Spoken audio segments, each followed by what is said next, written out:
안녕하세요. 오늘도 사연살롱을 찾아주셔서 감사합니다.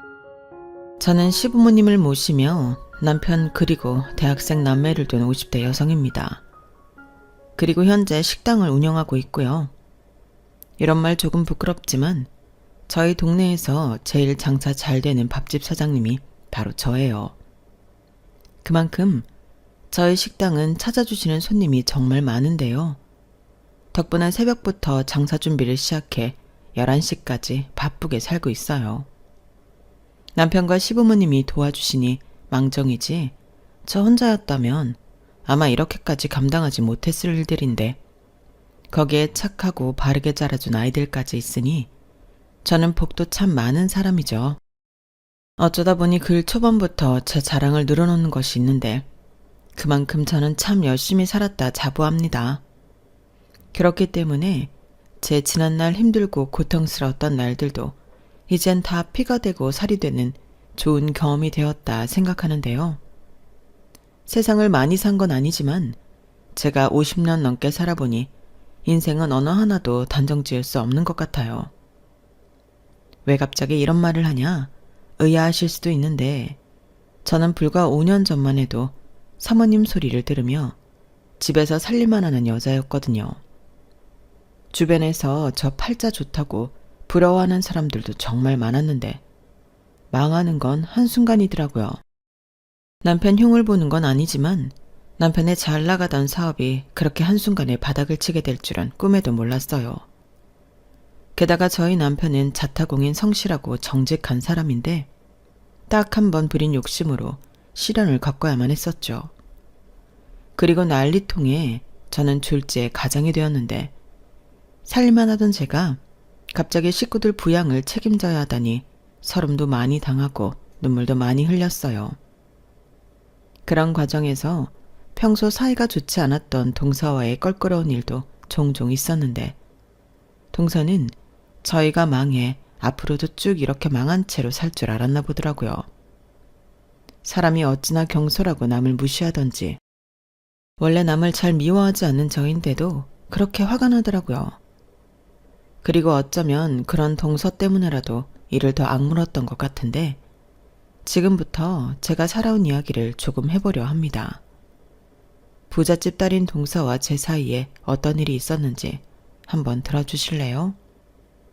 그럼 이야기를 바로 시작해 볼게요.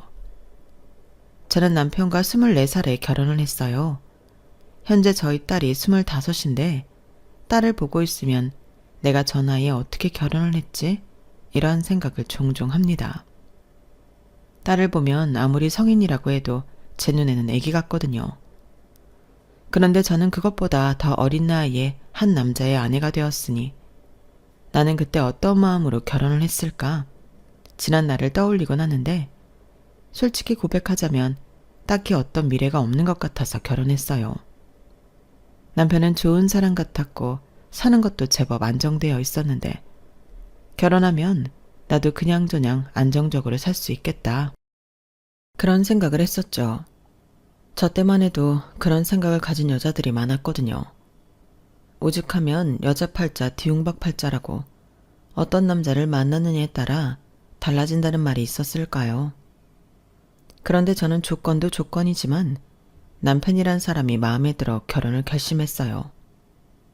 저희 남편은 말을 참 재미있게 하는 사람이거든요. 그건 지금도 똑같은데 그래서인지 아이들도 아빠랑 있는 걸 좋아했어요. 특히 딸애가 아빠를 정말 많이 좋아했는데 저는 친정아빠가 없어서인지 그런 남편을 보고 있으면 신기하고 흐뭇했어요. 저는 지금까지도 생부의 존재를 전혀 알지 못하거든요. 세상에 아빠 없이 태어나는 아이는 없을 텐데 저희 엄마는 혼자 저를 낳아 키우셨어요. 그리고 아빠 얘기는 일절 한마디도 해주지 않으셨는데 궁금은 하지만 말을 안 해주니 알 길이 없었죠. 그러다 이모한테 아빠에 대해 물어본 적이 있었는데요. 이모는 저에게 알려고 하지 마. 들춰서 좋을 거 없다. 얘기해줄 인간이었으면 네 엄마 성격에 너한테 벌써 얘기했지. 그니까 엄마 속 긁지 말고 아빠에 대해서 암소리도 하지 마. 궁금해하지도 말고. 세상에서 제일 못나고 때려 죽여도 시원찮을 놈이 네 아빠니까. 이모 말 무슨 말인지 알지? 라고 하셨어요. 저 얘기를 들었을 때가 국민학교, 그러니까 요즘 말로 초등학교 6학년쯤이었던 것 같은데 한참 사춘기에 접어든 어린아이가 듣기에 충격적인 말이었어요. 그리고 이모 말처럼 저는 그날 이후 엄마에게 단 한 번도 아빠에 대해 묻지 않았는데요. 저희 엄마는 힘들지만 저를 위해 모든 걸 희생한 사람이라 저는 철이 빨리 들었어요. 엄마를 속상하게 하는 일은 절대 하지 않겠다. 저는 누가 시킨 것도 아닌데 스스로 이런 다짐을 하고 살았는데 공부라도 잘했다면 더 좋았겠지만 그러지는 못해서 속 썩이지 않는 착한 딸이 되려고 노력했죠. 그래서 당시 작은 식당을 하던 엄마를 많이 도왔는데요. 그게 나중엔 제 살림 미천이 되었어요. 학교 졸업하고 취업이 잘 되지 않았는데 엄마가 그냥 당신이랑 같이 식당을 하자고 하셨거든요. 저는 평소 엄마와 식당 일을 하는 게 재미도 있었는데 당신은 취업 스트레스가 너무 심해서 엄마의 말이 너무 반가웠어요. 그리고 그렇게 엄마를 도와 식당 일을 하게 되었는데 식당이 적성에 맞는지 일도 재미있고 보람도 크더군요. 거기에 그즈음 사정이 딱했던 엄마 친구분이 식당에서 일을 하기 시작했는데 저는 그분을 이모라고 부르고 잘 따랐어요.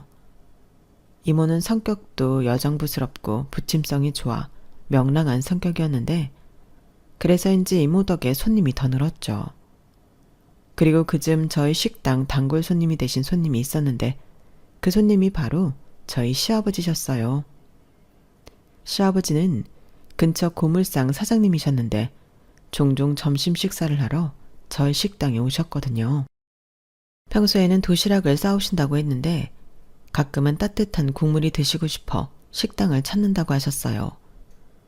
그렇게 이틀에 한 번, 3일에 한 번 얼굴을 뵙다 보니 여러 말을 나누게 되었고 그게 인연의 시작이 되었는데 어느 날 갑자기 남자친구가 있냐고 물어보시더군요.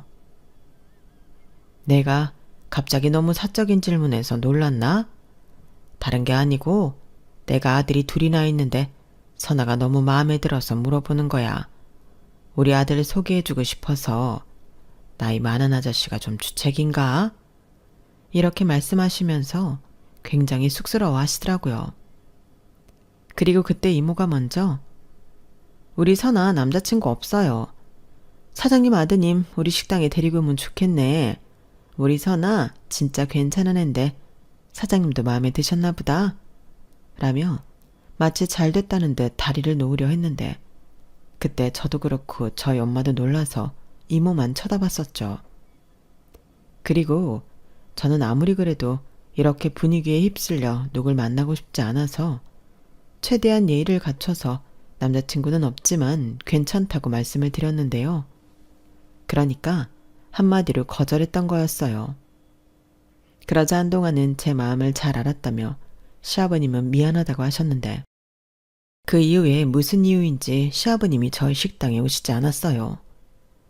이모는 저를 며느리감으로 찍었는데 제가 거절해서 안 오는 거라고 했는데 정말 서운하셔서 발길을 끊으셨나 신경이 쓰이더라고요. 그러다 1년이 훌쩍 지나 부쩍 야인 모습으로 시아버님이 다시 오셨는데요. 그땐 저도 너무 반가웠어요. 그런데 전의 모습보다 살도 많이 빠지시고 얼굴도 내아이신 게 걱정이 되었고 그래서 무슨 일이 있으신지 물어보게 되었는데요. 일이 힘들다 보니 탈이 났지 뭐. 체력이 딸리는데 무리를 하다가 허리를 삐끗했어. 그리고 병원에서 꼼짝도 못하고 있다 보니 이렇게 팍싹 늙어버렸네. 아, 그러셨구나. 저는 도통 오시지 않아서 걱정했었어요. 아유, 고맙네. 내 걱정을 다 해주고. 아직도 남자친구는 없고? 또 그러신다. 남자친구는 없는데 지금은 별로 연애에 관심도 없어요. 그거 참 아쉽네. 우리 아들 소개시켜주고 싶은데. 그러게나 말이에요, 사장님. 저는 얘만 보면 그렇게 안타까울 수가 없는데 지만 모르는 거 있죠? 이 꽃다운 나이에 얼마나 아까워요. 그러지 마시고 아드님 좀 데려오세요. 이모, 좀. 네가 뭘 아까워서 그러지. 네 나이가 얼마나 아까운 나이인데. 이모는 이렇게 제가 연애도 하지 않고 엄마 식당 일만 하는 게 안타깝다고 노래를 불렀어요. 그리고 이모 말을 듣던 시아버님도 허허허 하고 웃으셨는데 정말로 며칠 뒤 아들을 데리고 식당에 오셨어요. 그 아들이 지금의 제 남편이었죠.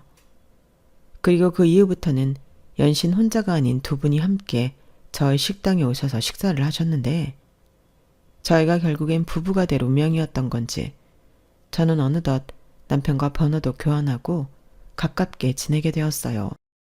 그렇게 저희의 인연이 시작되었죠. 무엇보다 저희 엄마가 자꾸 보니 사람이 좋아 보인다며 남편을 마음에 들어 하셨는데 지금 생각해도 기가 막힌 인연이라 생각합니다.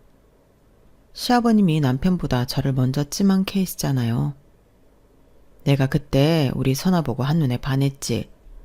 나이도 어린데 싹싹하고 일도 열심히 하고 엄마도 잘 챙기는 게 참 잘 컸다 싶었거든. 또 사돈을 보니 이런 집이라면 한 가족이 되어도 너무 좋겠다고 생각했어. 아우 말도 마. 네 시아버지가 선아 너 처음 보고 왔을 때 어찌나 네 이야기를 계속하든지 나는 아들은 핑계고 자기가 마음에 들어서 그러는 줄 알고 질투가 나타니까. 이 사람이 주책이야. 내가 아니라고 몇 번을 말을 해도 내 말을 안 믿더라고. 그럼 어떤 마누라가 의심을 하네요. 그래서 내가 혼자 또 몰래 네 엄마 식당을 가봤지. 그리고 널 보고 왜 저런 말을 했을까 이해했다. 나는 딸이 없잖아. 네가 네 엄마 챙기는 거 보고 얼마나 부러웠는지. 나도 너를 며느리 삼고 싶어서 그날 이후엔 도시락도 일부러 안 싸줬어. 니네 식당 가서 밥 드시라고. 좌우가 못 말려. 나도 얼떨결에 쫓아가긴 했지만 세상에 이렇게 대놓고 아이고 참. 그러니까요. 이렇게 다리를 놓고 싶어 안달난 부모가 어디냐고. 나 자기 처음 만나러 갔던 날 사실 창피해 죽는 줄 알았다니까. 나도 기억나. 자기 얼굴 시뻘개져서 얼마 먹지도 못했잖아. 나는 그런 줄도 모르고 음식이 입에 안 맞는 줄 알고 민망하고. 아무튼 아버님 덕에 제가 이렇게 사랑 많이 받고 살아요. 감사합니다. 감사는 내가 해야지. 우리 집에 시집을 와줬으니 얼마나 고마워. 그 어린 나이에. 사돈한테도 감사하고 죄송했지. 귀한 어린 딸 우리가 뺏어왔잖아. 아니에요. 저희 엄마는 제가 일찍 시집가서 좋아하셨는걸요. 저희 엄마 저 때문에 고생 많이 했는데 저 시집가서 편하게 지낼 수 있을 것 같다고 좋아하셨어요. 얘가 뭘 모르네. 그건 사돈이 너 마음 편하게 해주려고 일부러 그렇게 말씀하신 거지. 어린 딸 시집 보내면서 좋아할 엄마가 어딨나? 그래서 내가 너한테 잘해주려고 했던 거야. 이젠 니들도 토끼 같은 자식들이 있으니 알겠지만 부모 마음이 다 그런 거다. 시부모님은 가끔 이렇게 옛날 이야기를 하시면서 지난날을 흐뭇하게 떠올리셨어요. 그리고 저희 부부도 조금은 특이한 인연으로 만나게 된 그날의 기억을 되짚어보며 즐거운 시간을 보내기도 했는데 그때까진 딱 한 사람만 빼고 행복한 나날들이었어요. 저희 남편은 원래는 직장을 다니다가 시아버님이 고물상 사업이 힘에 부치시면서 다니던 직장을 그만두고 가업을 물려받았거든요. 사람들은 고물상이 무슨 가업이냐고 수군거리기도 했는데 저는 그렇게 생각하지 않아요. 시아버님이 무일 풀일 때 시작하신 소중한 사업이고 그 고물들이 저희 남편과 시동생을 입히고 먹이고 가르쳤는데 감사한 일이죠. 그리고 남편은 고물상 일이 체력이 딸리면 위험할 수 있다고 2번 고민도 하지 않고 시아버님 일을 이어받기로 했는데 저희 시아버님이 운영하던 고물상은 동네에서 제일 큰 곳이었어요.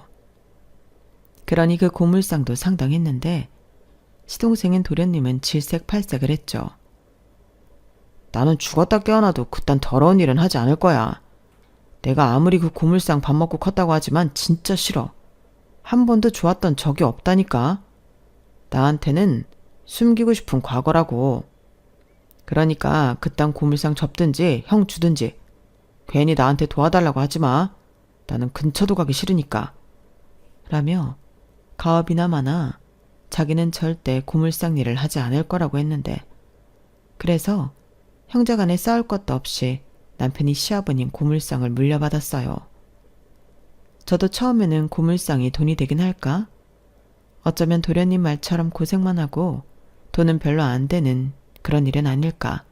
잘 몰라서 오해도 했었는데, 그렇잖아요.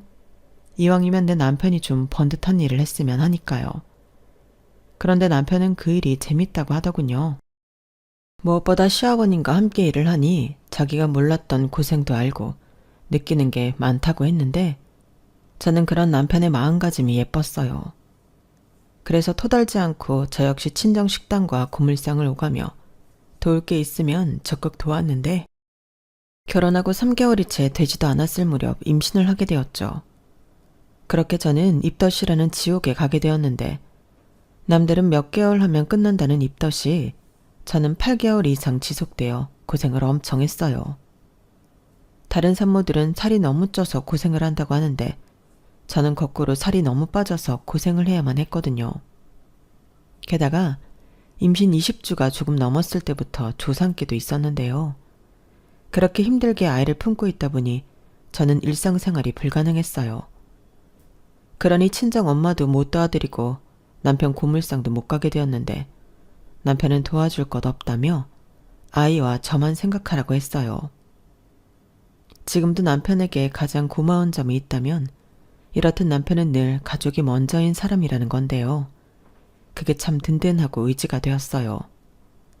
그리고 남편은 고물상을 그저 고물만 취급하는 게 아닌 재사용할 수 있는 것들을 재가공하는 사업을 시작하게 되었는데, 그게 취지도 너무 좋았지만 사업이 제법 잘 되었어요. 그리고 그 즈음부터는 시부모님도 손을 놓고 나름 편안한 노후 생활을 하기 시작했는데, 남편이 알아서 사업을 잘 꾸려가니 이젠 마음을 놓을 수 있다고 하셨죠. 거기에 저희 엄마도 이젠 장사하는 게 힘에 부친다며 식당을 정리하기로 결정을 했는데, 처음에는 저에게 생각이 있으면 해보라고 권하셨지만 저는 아이에게 더 집중하고 싶었어요. 뱃속에서도 미숙하던 아이는 태어나서도 몸이 많이 약했거든요. 그래서 이제 식당은 이모가 맡기로 했는데요. 저희 엄마도 정이 많이 든 식당이니 폐업하는 것보다는 믿을 수 있는 사람에게 넘기는 게 낫다고 판단하셨어요. 게다가 이모는 장사 수완도 좋으니 더 믿음이 갔는데, 그래서 관리비도 받지 않고 싼 가격에 식당을 넘겼어요.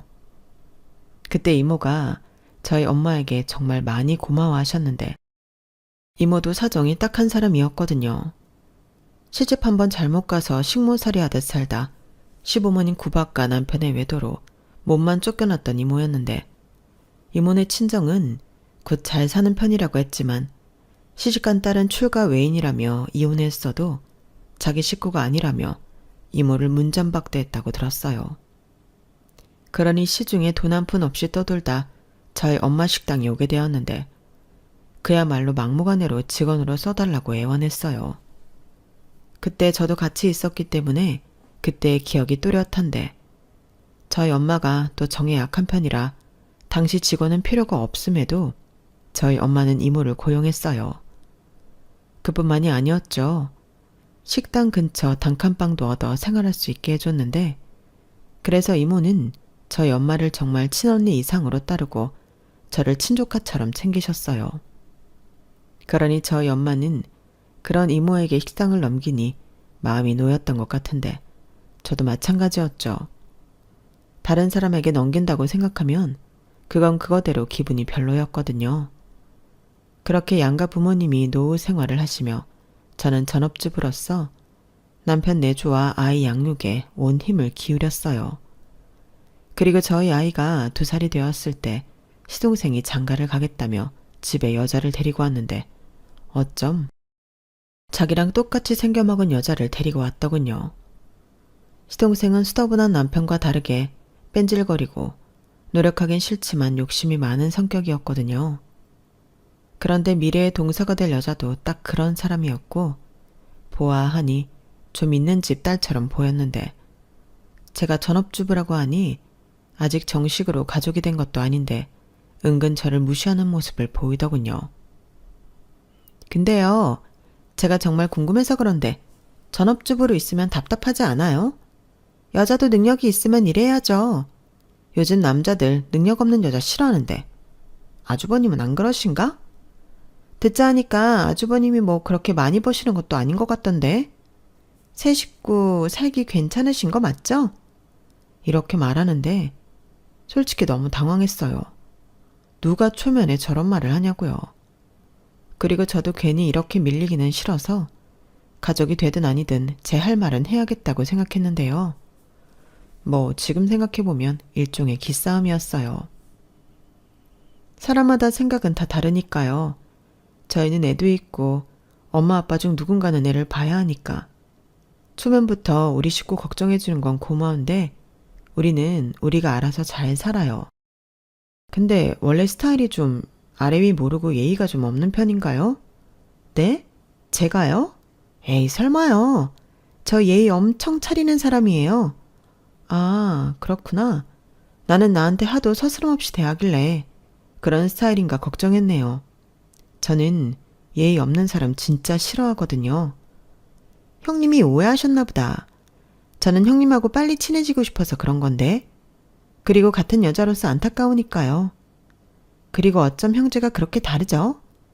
저희 오빠는 저 절대로 일 그만두지 말라고 엄청 강조했는데. 여자들 집에 있기 시작하면 금방 퍼지고 아줌마 된다고 그렇게 신신당부를 하는 거 있죠? 저야 일 욕심이 많아서 그럴 일은 없는데 관리도 못하고 살림하고 애 키우는 여자들 보면 저도 좀 안타까워서요. 아, 형님이 그렇다는 건 아니에요. 저는 예비동서의 말에 헛웃음이 저도 모르게 튀어나왔어요.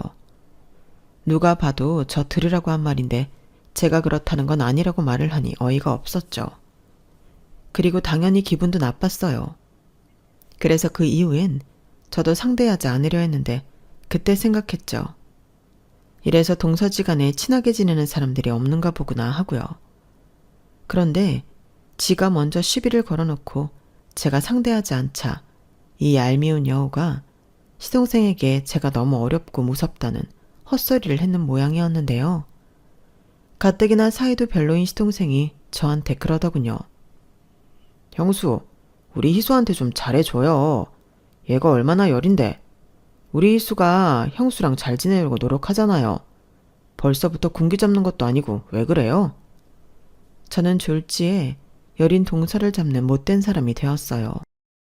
그리고 그 모습을 뒤늦게 보게 된 저희 남편이 무섭게 시동생에게 뭐하는 짓이냐고 한 소리 했는데 저희 남편이 성질을 내자 시동생은 잘못은 형수가 있는데 왜 자기한테 그러냐고 예비동서를 데리고 집을 나가더군요. 그 모습에 시부모님도 고개를 절레절레 흔들었는데 저는 벌써부터 걱정이 되었어요. 저렇게 여우짓에 중간에서 이간질이나 시키는 사람이 동서가 된다면 가뜩이나 좋지도 않은 형제관계가 더 나빠질 것 같았거든요. 그래서 내심 속으로 결혼까지는 가지 말고 깨졌으면 좋겠다고 생각했는데 그런 제 바람은 이루어지지 않았어요. 두 사람이 결혼을 했거든요. 그것도 뭐가 급한지 번갯불에 콩 구워 먹듯 해치웠는데 그 이후 정식으로 가족이 된 동서는 여전히 그 버릇을 고치지 못했어요. 깐족깐족 말장난치고 사람 무시하고 중간에서 없는 소리도 하며 이기적으로 굴었는데 그 중에서 가장 기분이 나빴던 건 동서가 저나 저희 가족을 자기보다 밑으로 보고 무시하는 거였죠. 당시 도련님이 무슨 IT 사업을 하고 있었는데 솔직히 잘은 모르거든요. 그리고 동서도 무슨 회사를 다닌다고 했는데 돈을 잘 벌기는 하는 건지 동서는 늘 명품으로 자기의 부를 과시하려 했어요. 솔직히 그 명품이 가끔은 신기하고 부러울 때도 있긴 했지만 그렇다고 그런 명품을 갖고 싶다는 생각을 해본 적은 없었어요. 제가 전업주부인데 몇백만 원짜리 가방을 들고 어딜 가겠어요. 게다가 어린 아이 데리고 다니는 엄마라면 다 아실 테지만 아무리 좋은 명품이라도 무용지물이죠. 그런데 남편은 그게 또 아니었나 봐요. 재수 씨는 늘 꾸미고 잘은 몰라도 비싼 가방을 들고 다니는데 저는 편한 옷에 맨날 천으로 된 기저귀 가방을 들고 다니니 자기가 너무 저한테 못해주는 남편이 된 것 같아 기분이 좋지 않다며 저한테 하루는 아이도 시부모님에게 맡기고 백화점으로 가방을 사러 나가자고 했어요. 저는 물론 필요 없다고 그럴 돈 있으면 시부모님 나들이 가실 때 입으실 겉옷이라도 좋은 걸로 사드리자고 했는데요. 아니, 자기 거 사라고. 오늘은 무조건 자기 것만 사. 가방이고 옷이고 사고 싶은 거 다 사. 왜 갑자기 그래? 내가 필요하면 산다고 하지. 근데 나는 정말 그런 게 하나도 필요가 없어. 자기는 화도 안 나? 서운하지도 않냐고. 난 재수씨가 자꾸 자기 무시하는 게 너무 기분 나쁘단 말이야. 요즘 내가 하는 사업 잘 되는 거 알잖아. 반응도 좋고. 그래, 알아. 당연히 감사하게 생각하지. 근데 그렇다고 쓸데도 없이 비싼 걸 사서 두르라고? 됐네요. 우리 앞으로 돈 나갈 때 많아. 요즘 애 하나 키우는데 돈이 어마무시하게 나간다고 하더라. 막말로 내가 동서처럼 나가서 버는 것도 아닌데 자기 사업 잘 될 때라도 돈을 모아놔야지. 우리 둘째는 안 가져? 자기는 정말 이대로 괜찮아? 그리고 그렇게 힘들게 애기 낳고 키우는데 둘째를 갖고 싶어? 그럼 갖고 싶지. 애기가 얼마나 예뻐? 나는 우리 혜정이 보고만 있어도 너무 행복해. 그리고 자기 닮은 아들도 낳고 싶은걸? 정말 내가 자기 때문에 못 산다. 그래도 가방은 하나 사자. 내가 그러고 싶어서 그래. 가방 하나 못 사주는 못난 남편인 것 같아서 자꾸 내 자신한테 성질이 나. 내가 자기 고생시키려고 결혼한 것 같잖아. 못 산다 정말. 자기가 무슨 나를 고생시켜. 알겠어. 그럼 딱 하나만 제일 저렴한 걸로. 알겠지? 저는 그날 생일도 그 어떤 기념일도 아닌데 남편에게서 명품 선물을 받았어요. 저는 최대한 제일 싼 걸 고르려고 했는데 남편은 하나 사는 거면 정말 비싸고 좋은 걸 사야 한다며 샤넬 매장에 들어가 500만 원 넘는 가방을 고르더군요. 저는 질색팔색을 했지만 남편은 자기가 멋대로 계산을 해버렸고 저더러 어디에 가든 막들라며 신신당부를 했는데 어떻게 그러나요? 저는 가방을 고이고이 모셔두고 무슨 오브제처럼 눈으로만 즐겼어요. 가방이 좋다기보다 저 가방을 사주겠다고 용을 쓰던 남편의 마음이 두고두고 좋았거든요.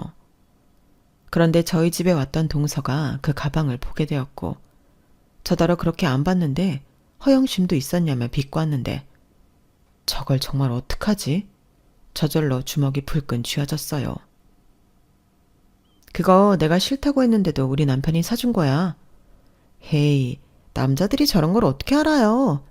뭐 우리 남편처럼 저랑 같이 백화점 다니는 남자면 모를까. 아주버님은 아니잖아요. 형님이 사달라고 했죠? 저한테 그냥 안 쓰는 거 있으면 달라고 하시지. 동서, 내가 거지야? 나 정말 그런 거 필요 없어. 그리고 계속 우리 무시하는데 요즘 우리 그이 사업 잘 되거든? 들었어요. 어머님 아버님이 얼마나 형님네 자랑을 하든지 귀에 딱지가 생길 것 같다니까요. 그래도 뭐 그런 사업이 잘 돼 봤자죠. 아버님 고물상 물려받아서 한 거라면서요. 어떻게 젊은 사람이 고물상 사업을 물려받을 생각을 했지? 아주버님도 이렇다 할 기회가 없으셔서 막막했었나 보다. 그쵸? 누가 그래? 도련님이 그래? 정말 말을 말아야지. 볼일 끝났으면 동서는 허름한 우리 집에 있지 말고 호화로운 동서 집으로 가. 어머 형님, 기분 상하셨나 보다. 저희 집이 뭐가 또 호화롭다고. 그냥 유명 브랜드 아파트일 뿐이죠. 형님네도 허름한 건 아니에요. 그냥 구옥일 뿐이지. 그럼 저는 이만 갈 테니까 쉬세요. 제 말 오해하지 마시고요.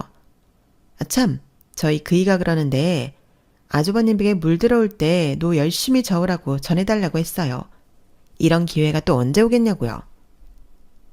저는 동서의 말에 기가 차서 어이가 없었어요. 그래서 나중엔 내쫓다시피 동서를 내보냈는데 더 이를 악물게 되더라고요. 저는 남편에게도 도련님이 우릴 무시하는 것 같으니 보란듯이 더 잘 살고 싶다고 했어요. 일종의 투정이었죠. 그러자 남편이 염려하지 말라며 앞으로 더 승승장구할 거라고 저한테 말해줬는데 남편의 말은 현실이 되었죠. 남편이 정말 고생을 많이 했거든요. 그리고 저는 바라던 둘째를 갖게 되었는데 둘째는 첫째와 다르게 입덧도 없고 뱃속에서 건강해 출산까지 무난했어요. 모든 것이 다 순조로웠고 저희는 둘째 출산과 더불어 이사까지 가게 되었는데 너무 행복했어요. 거기에 시부모님도 저희 친정엄마도 많이 뿌듯해 하시니 더 기분이 좋았는데요. 이대로 계속 잘 살고 또 양가 부모님에게 효도할 수 있으면 더 바랄 게 없겠다고 생각했어요. 그리고 감사하게도 시부모님은 제가 복덩이라고 하시며 예뻐하셨는데 동서가 또 그 꼴을 가만히 볼 리가 없었죠. 동서는 샘도 많아 누가 자기보다 잘 되는 꼴을 못 보는 성미였거든요. 그러니 그 전에는 고물상을 물려받아 한 사업이 뭐 얼마나 잘 되겠냐고 저한테 우쭐해하지 말라는 듯 하더니 자기가 봐도 저희 사업이 잘 되는 것 같으니 배가 많이 아팠나 봐요. 그래서 엄한 시부모님한테 가서 장남한 편애하는 것 같다며 서운하다고 눈물바람을 일으켰다고 했는데 도련님한테도 자존심이 상한다며 별 지랄을 다 떨었나 보더군요. 거기에 이제 와서 고물상 지분이라도 챙겨야 하는 거 아니냐고 시동생을 뒤에서 조종하기까지 하는 것 같았는데 그 소리 듣고 저는 너무 웃겼어요. 고물상에 무슨 지분이 있냐고요. 저는 살다 그런 말은 처음 들어서 저도 모르게 빵 터지고 말았어요. 그리고 그 말을 전해 들은 시어머니는 혀를 끌끌 차며 헛소리하지 말라고 했다는데 동서가 배 아파 난리를 친다는 걸 알게 되니 저도 알게 모르게 기분이 좋았어요. 그렇게 3년 정도는 정말 이렇게 행복해도 되나 싶을 정도로 남편의 사업이 잘 됐고 저도 사모님 소리까지 들으며 남부럽지 않게 지냈는데 애들한테도 해주고 싶은 거 다 해주고 시부모님과 친정엄마에게도 마음껏 효도를 할 수 있어서 행복했어요. 사람이 있을 때는 여유도 있고 마음도 넓어져서 잘 베풀게 되잖아요. 그런데 또 하나의 함정이 있었으니 그건 바로 주변에 사기꾼이 꼬인다는 거였어요. 남편의 사업이 잘 되니 남편도 그렇고 주부인 저한테까지 사기꾼들이 꼬이더라고요. 저야 아는 게 없으니 그냥저냥 사람이 꼬여도 관심을 크게 갖지 않았는데 남편은 달랐어요. 욕심이 난다며 사업을 확장하기로 마음을 먹었던 거죠. 저는 원래 남편을 전적으로 믿었기 때문에 남편이 그런 말을 했을 때 어련히 잘 생각해서 판단했겠지 하고 믿었어요. 그리고 그때부터는 돈도 시간도 거의 배로 들이며 남편이 바빠졌는데 그게 다 사기였던 거였죠. 재생 사업을 더 확장해 새로운 브랜드를 만드는 게 저희 남편 꿈이었거든요.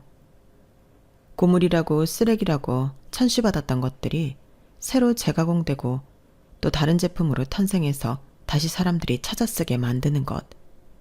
그게 남편이 바라는 이상적인 꿈이었는데 그 망할 사기꾼이 남편의 그런 순수한 꿈을 이용했던 것 같아요. 그러니 그 충격이 심했던 남편은 모든 것을 다 잃고 꿈까지 잃어버리게 되었는데 공장부터 회사, 거기에 집까지 넘어가게 되어 저희 가족은 시댁으로 들어가야 했어요. 그러고도 무슨 빚이 그리 많았는지 가지고 있던 적금을 털어도 빚이 남더군요. 그러자 남편은 죄책감에 대인기피증에 실어증까지 걸리고 말았고 더 이상의 경제활동은 불가능했는데요. 이젠 제가 나서야 할 차례였어요. 뭐? 네가 일을 한다고? 아우 하설아. 우리가 다시 고물을 줍던 뭔 수를 내야지. 네 시아버지도 아직은 움직일 수 있다. 어머니, 그러시면 제가 욕먹어요. 오갈 곳 없는 저희 이렇게 집에 들어와 살 수 있게 해주셨으면 그것만으로도 감사하죠. 그것뿐이에요. 저희 애들도 봐주시잖아요. 저 일할 수 있어요. 제가 아버님보다 더 쌩쌩하잖아요. 그야 그렇지만 살림만 하던 네가 나가서 무슨 수모를 당할까. 내가 그것만 생각하면 가슴이 벌렁벌렁거려서 그래. 자식 무시당하는 꼴 보고 있을 부모가 어딨냐? 아휴, 그러게 그냥 하던 대로 하지. 왜 막판에 욕심을 내서 이 지경을 만들어. 또 그러신다. 어머니, 그 소리 애비 앞에서 절대 하지 마세요. 애들 아빠도 잘하고 싶어서 그런 거예요. 우리라도 그 속을 알아줘야죠. 지금 제일 힘든 사람은 애비잖아요. 저 어머니 아들 덕에 그동안 편하고 행복하게 쉬었으니까 이제부터는 제가 해요. 아, 고맙다 정말. 네 시아버지가 괜히 너를 욕심냈던 게 아니었어. 어디서 이런 복덩이가 우리 집에 굴러왔노? 그래도 너무 무리는 하지 마라. 알겠지? 네, 걱정하지 마세요. 제가 또 안 해서 그렇지 하면 잘해요. 저는 최대한 시부모님이 걱정하지 않으시도록 큰 소리를 쳤어요. 사실은 속으로 엄청 막막하고 무서웠는데 차마 겉으로 표현할 수가 없겠더라고요. 그리고 막상 이력서를 들고 취직을 하려 여기저기 구직 활동을 해봤는데 경력 단절될 아줌마를 쓰겠다는 곳은 정말 한 군데도 없더군요. 그래서 결국은 당장 급한 대로 가지고 있는 물건들을 팔아 애들 학원비를 냈어요. 주변에서 힘들어 죽겠는데 무슨 애들 학원비를 주냐고 하는 사람도 있었는데 아무리 힘들어도 새끼들은 가르치고 싶은 게 부모 마음이죠. 그때 당시 애들이 다들 고등학생, 중학생이었는데 학업을 놓게 할 수는 없었어요.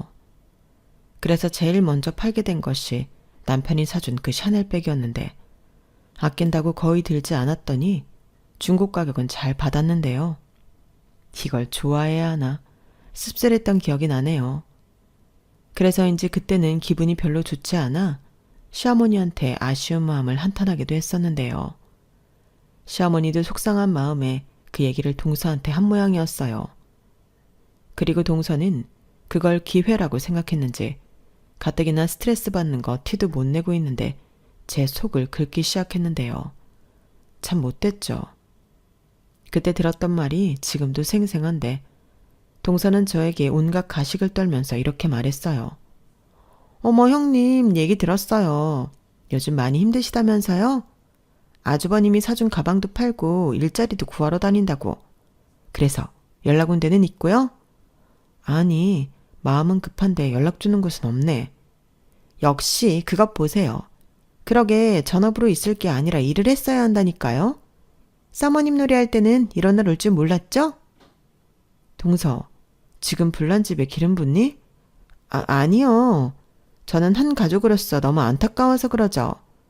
그래서 하는 말인데 제가 일자리 하나 소개해드릴까요? 어려운 일은 아니고 저희 친정에 일해주시는 아주머니가 계신데 그만두신다고 하더라고요.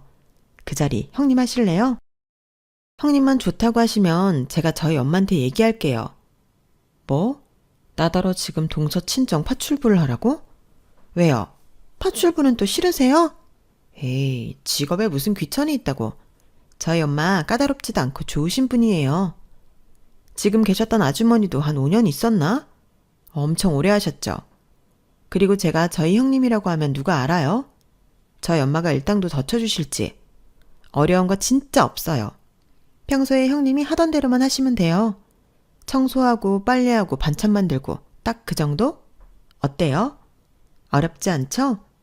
저야 일하느라 살림은 못하지만 형님은 살림만 하셨잖아요. 저는 동서의 기고만장한 말에 자존심이 와르르 무너졌어요. 분명히 저를 조롱하는 소리인데 화도 못 내겠더라고요. 하지만 아무리 제가 궁하고 힘들어도 동서 친정 파출부는 하고 싶지 않았는데 그래서 거절했더니 형님이 아직 간절하진 않으신 모양이네요. 지금 찬밥 더운 밥을 가려요?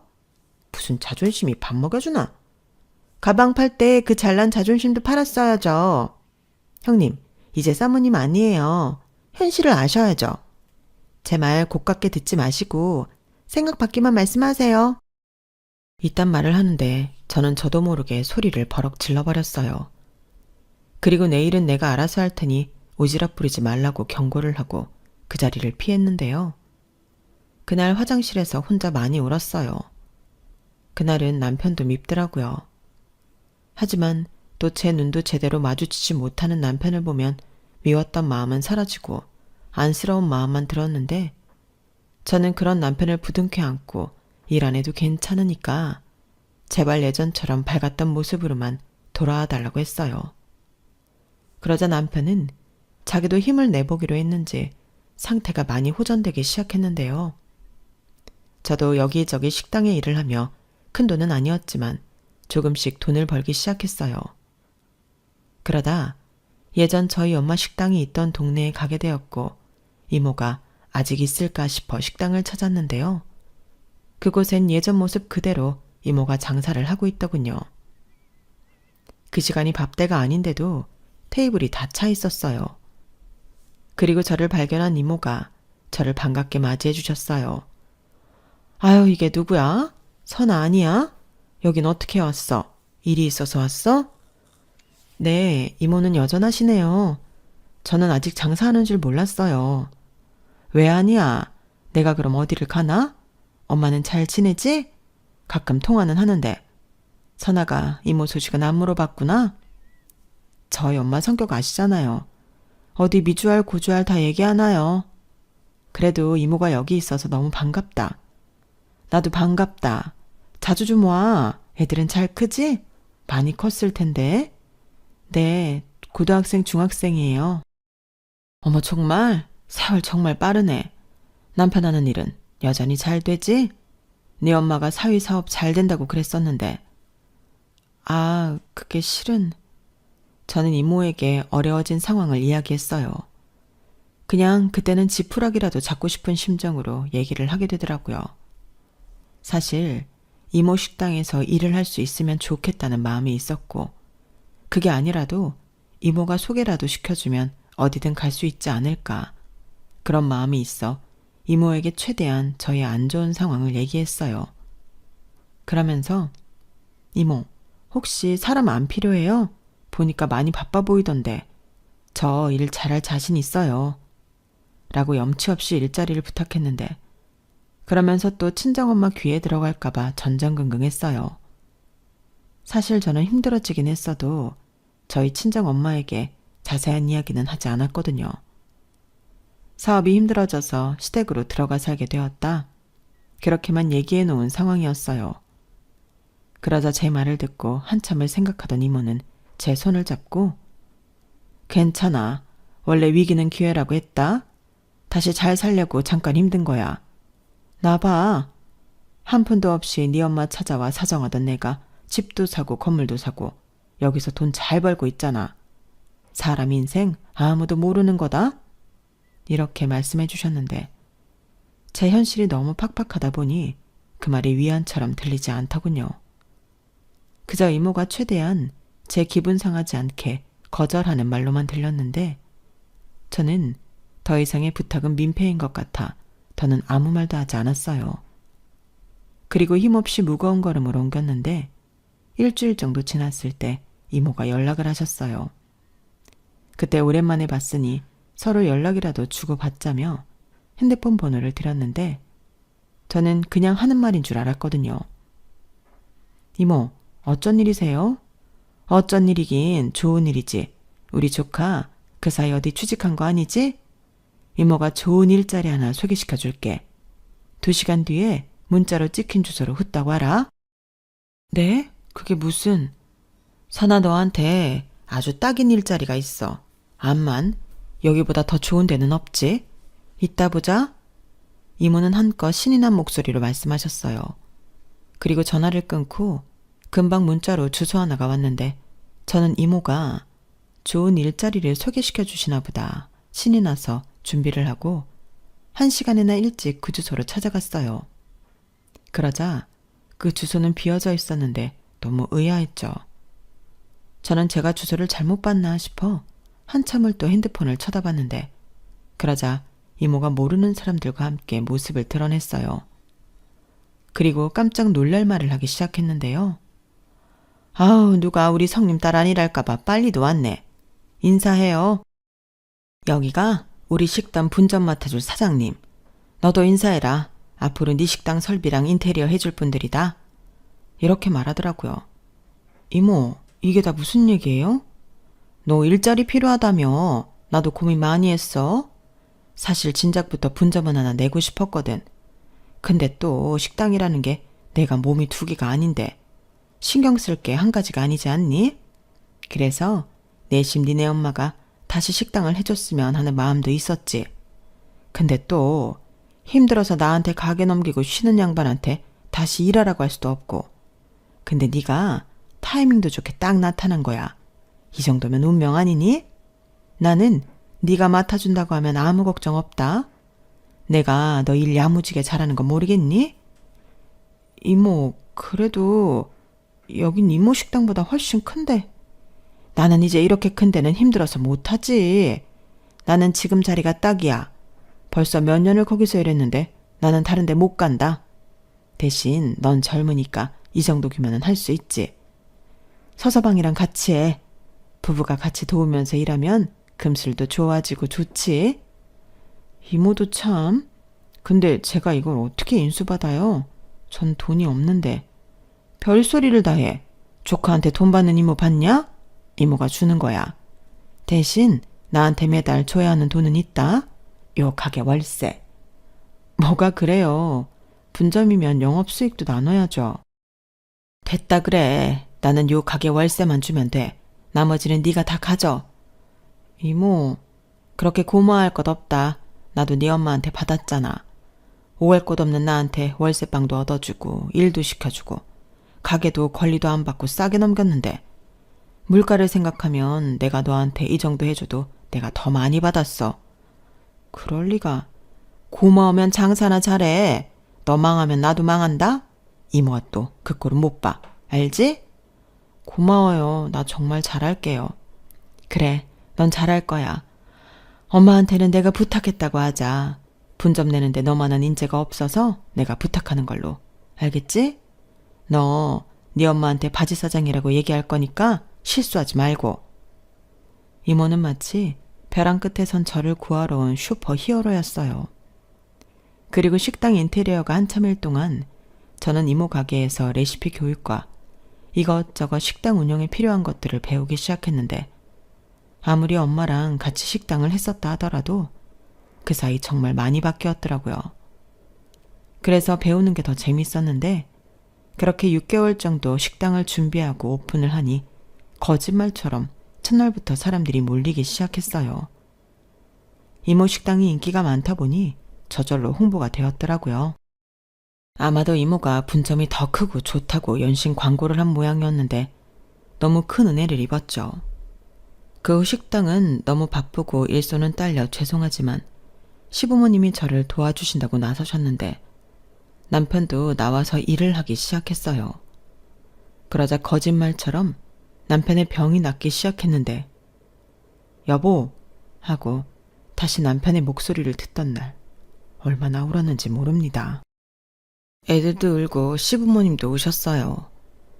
그리고 우리 가족은 똘똘 뭉쳐 식당에 매달려 일을 했는데 쉴 시간도 없이 바쁜 나날들이었죠. 주방과 홀에 직원을 더 뽑았는데도 정신이 없었어요. 그야말로 행복한 비명을 질렀는데 이게 만약 꿈이라면 영원히 깨고 싶지 않았어요. 솔직히 그동안은 너무 힘들었거든요. 특히 큰애가 공부를 잘하는데 저러다 돈이 없어서 대학도 못 보내는 거 아닌가 잠도 오지 않을 정도로 심란했는데 이젠 그럴 걱정이 없다는 게 제일 좋았어요. 그렇게 열심히 위생도 지키고 맛도 지키고 노력하며 장사를 하다 보니 어느덧 저는 동네에서 가장 장사가 잘 되는 식당 사장님이 되어 있었는데 월세만 달라고 하던 이모한테 아무것도 안 드리는 건 말도 안 되는 소리 같더라고요. 그래서 열심히 벌어 이모한테 멋진 차를 한 대 사드렸는데 이모가 제가 선물한 고급 세단을 보고는 너무 좋다며 환호를 하셨어요.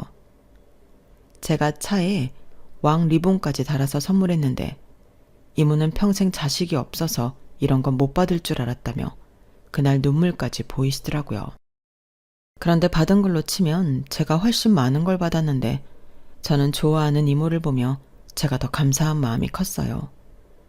그리고 또 하나의 사실을 깨달았죠. 핏줄도 아닌 저에게 이토록 많은 것을 베풀어주고 작은 일에도 이렇게나 좋아해주다니 이모는 저에겐 핏줄 이상을 나눈 존재라는 것을 알게 되었어요. 그래서 앞으로 더 잘 사는 모습을 보여주고 친정엄마 못지않게 잘해드려야겠다는 생각을 하게 되었는데요. 뒤늦게 모든 사실을 알게 된 저희 엄마는 이모를 찾아가서 너무 고맙다고 펑펑 우셨다고 하더라고요. 이모는 저한테 너 왜 약속 안 지켜? 아주 말도 징글징글하게 안 들어요. 내가 민망해서 죽는 줄 알았네. 라고 하셨는데 저도 얼굴이 철판은 아니라서 끝까지 제가 바지사장이라고 거짓말을 할 수 없었어요. 덕분에 저희 엄마는 다시 이모 식당과 제 식당을 오가며 당신도 하실 수 있는 일을 하겠다고 하는데 어쩌다 보니 저희 식당은 시부모님, 저희 친정엄마 모두 나오셔서 함께 일하는 일터가 되었죠. 그리고 거기서 번 돈으로 저는 지금의 집을 사서 시부모님을 모시고 살게 되었는데요. 처음에 시어머니는 싫다고 하셨지만 제가 시어머니랑 같이 살아보니 너무 좋아서 고집을 부렸어요. 시어머니가 안 오시면 저도 이사 안 간다고 쌩 고집을 부렸거든요. 그리하여 먼저 살던 시댁은 팔아서 시부모님의 노후 자금으로 적금을 넣어놨고 현재는 저희 집에서 함께 살며 제가 월급도 드리고 있는데 농담으로 시부모님은 저를 밖에서 사장님이라고 부르시곤 합니다. 아이 무슨 사장이에요 민망하게.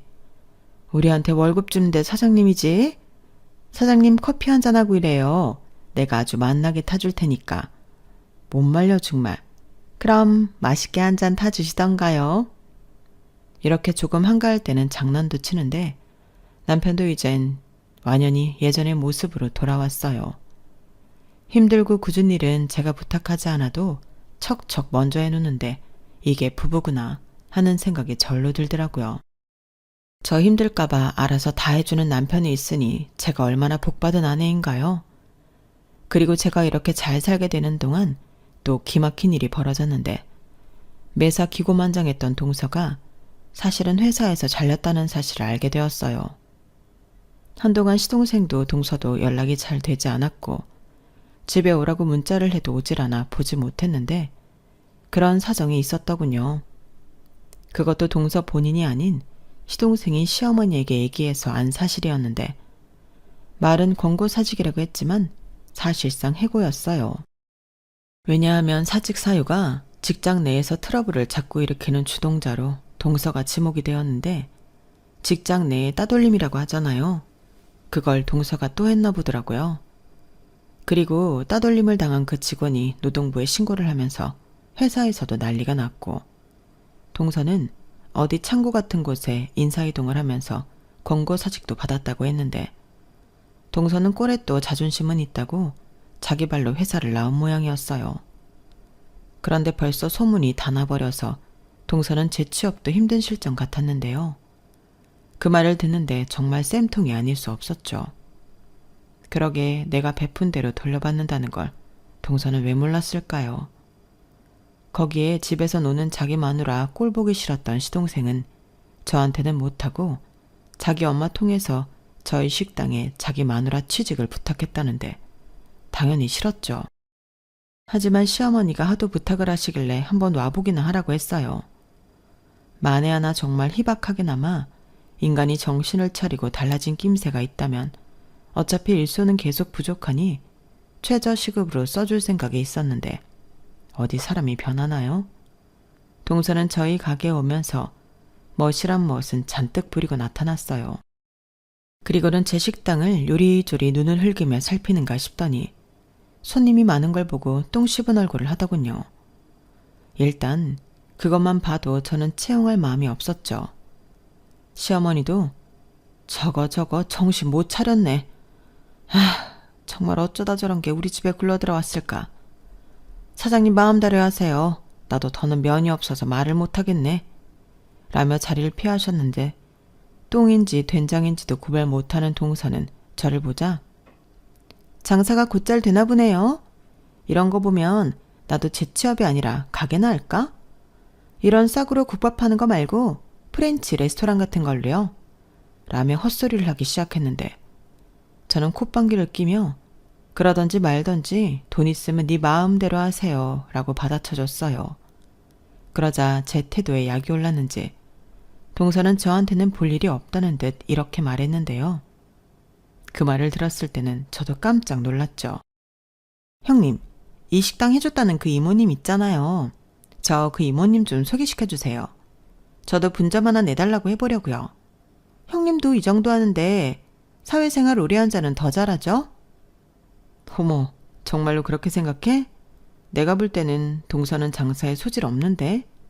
다시 생각해봐. 형님이야말로 왜 그러세요? 아, 제가 더 잘할 것 같으니까 미리부터 경계하시는 거예요? 하긴 그러실 만하죠. 뭐래? 우리 이모가 동서 어디를 보고 식당을 내줄 거라고 생각해? 우리 이모가 무슨 자선사업가라도 되는 줄 알아? 어머 형님, 그 말은 좀 이상하네요. 그럼 핏줄도 아닌 형님한테 그 이모님은 왜 이렇게까지 하시는 건데요? 왜요? 왜긴 우리 엄마가 이모한테 그만큼 베풀었기 때문이지. 근데 동서는 우리 이모한테 뭘 베풀었길래 그런 콩고물을 기대해? 동서 잘 사는 친정 있잖아. 친정에 얘기해서 프렌치 레스토랑 내달라고 해. 어차피 금방 망할 것 같지만. 뭐라고요? 형님, 저 지금 무시하시는 거예요? 이래서 돈이 무섭다는 거예요. 돈 맛을 보니까 사람이 변했네. 그래, 나 변했어. 그러니까 제발 부탁인데 나한테 까불지 말래? 아, 정 그렇게 돈이 필요하면 우리 엄마 집에 파출부 어때? 우리 엄마가 혼자 지내시는데 요즘 좀 힘드신 것 같아서. 어때? 기가 막혀. 지금 저더러 형님 친정에 파출부를 하란 소리예요? 저 회사 다니던 커리어 우먼이었어요. 아, 그렇지. 그럼 못하겠네. 살림이나 제대로 해본 적이 없는데 뭘 할 수 있겠어. 우리 엄마는 좀 까다롭거든. 그래서 일 못하는 사람 진짜 싫어하는데. 아무래도 동서는 안 되겠다. 꼴의 자존심에 우리 가게 설거지하는 것도 싫겠지? 그래도 생각 있으면 얘기해. 가족인데 어려울 땐 돕고 살아야지. 저는 동서한테 당한 그대로 똑같이 해줬어요. 그러자 동서는 얼굴이 울그락불그락 두 볼이 흔들릴 정도로 분노했는데 살찐 불독을 보는 것 같더군요. 동서가 좀 얼굴이 통통한 편이거든요. 그리고 본의 아니게 복수를 하게 된 저는 그날 하루 종일 기분이 좋아서 웃고 다녔는데 시부모님도 동서한테 식당 근처에는 얼씬도 하지 말라고 하고 쫓아내셨어요. 그 덕에 동서 얼굴 볼 일이 많이 없어졌는데 결국 매일같이 부부싸움을 하던 동서와 시동생은 갈라서기로 했다 하더군요. 둘이 사이에 아이도 없고 능력 없는 여자 데리고 살기 싫다고 시동생이 먼저 이혼하자고 했다더군요. 그리고 더 어리고 능력 있는 여자를 만나겠다고 지금까지도 설치는 모양인데 시동생도 좀 작작했으면 하는 바람이 있어요. 어차피 또 여자를 만나도 비슷한 여자를 데리고 올 텐데 그럼 너무 피곤하거든요. 그리고 다시금 저희 가족의 행복을 찾게 해준 이 일을 저는 앞으로도 꾸준히 하고 싶은데요. 무엇보다 매일 가족들과 함께 즐거운 마음으로 일할 수 있다는 게 너무 감사하고 행복해요. 처음엔 시부모님과 저희 엄마에게 힘드시니까 나오지 말라고 했거든요. 그런데 막상 세 분이 나오셔서 움직이는 걸 보면 정말 즐거운 마음으로 일을 하신다는 걸 알 수 있고 또 적당한 운동과 활기는 건강에도 좋다고 하니까 무리가 되지 않는 선에서 앞으로도 계속 이렇게 즐겁게 함께 해주셨으면 좋겠어요. 그리고 끝으로 한번 큰 실패를 겪고 멋지게 일어난 제 남편에게도 고맙다는 말을 전하고 싶은데요. 지금의 남편이 없었다면 아마 저는 이만큼 행복한 여자로 살지 못했을 거라고 생각해요. 남편은 자기가 사기당했을 때 자기를 버리지 않고 가정을 지켜줘서 저한테 고맙다고 했던 적이 있었는데 이런 멋진 남편을 버리다니 있을 수 없는 일이죠. 그리고 앞으로 우리는 더 잘 살 것이 틀림없다고 얘기해줬는데요. 남편은 웃으면서 무슨 근거로 이야기하냐고 했지만 저는 알 수 있어요. 서로를 아끼고 걱정하는 우리이기에 또 어떤 시련이 찾아온다고 해도 저는 또 기꺼이 남편의 손을 잡고 그 시련을 넘을 거거든요.